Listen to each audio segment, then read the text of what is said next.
Welcome back to Trump's Taj Mahal Casino right here in Atlantic City, New Jersey. I'm here with Chris Thomas of DojoTube.com. Chris, we're here in the center of the ring, and this is unbelievable. This is so different than the Octagon. What is different about this ring?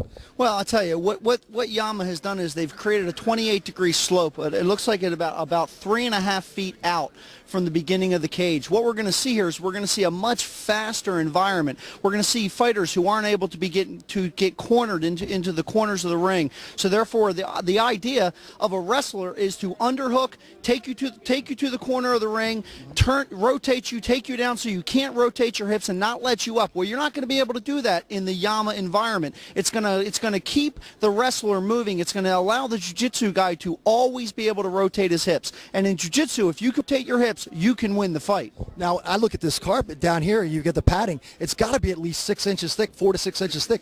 How much difference is that than regulation ring size when you're in an octagon? Well, what we're witnessing a ring which is basically the exact same size as the octagon. The padding is very similar. What's different is they've created this 28-degree angle. It's going to make all the difference in the world. It really is, Chuck. You're going to see the striker, the guy who normally is going to immediately in a cage is going to get taken down, pinned against the fence, and not being able to move. That striker, once he learns this environment, is going to be able to rotate himself around the ring. As he gets pushed back, as long as he can turn his feet, he can rotate himself around the ring, keeping the action going. It doesn't exist anywhere else in the sport. This truly is a first. First time in mixed martial arts. 15 years ago, the UFC entered into the United States, and they offered a tournament. Today, we're witnessing the evolution of that tournament. It's called the Yamma pit fighting. Now, Joe, if you could just pan over here to show everybody what this is all about. I mean, this takes a lot of effort to even get up this thing. I mean, you got to go, you slip and fall coming down these things.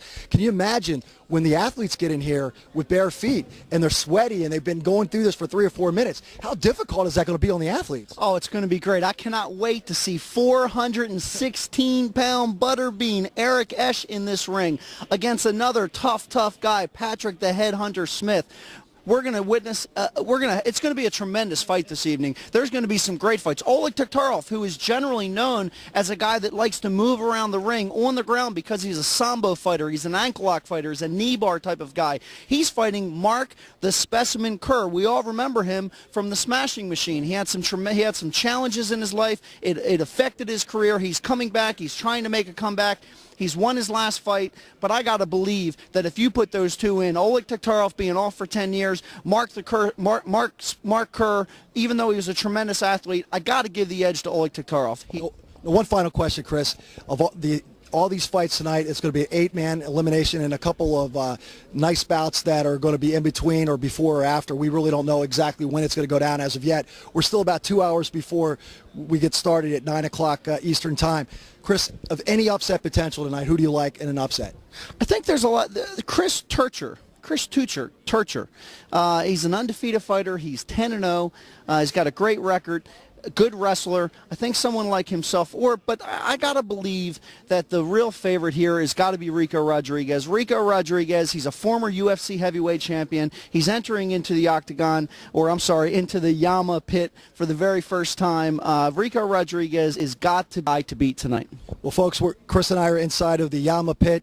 It is unusual to say the least, but we're real excited about it. And remember, stay tuned to DojoTube.com because we're going to give you interviews with the winning fighters after every fight tonight. So tune in to www.dojotube.com for all the information on this historic bout here in Atlantic City, New Jersey. For DojoTube.com, I'm Marvin.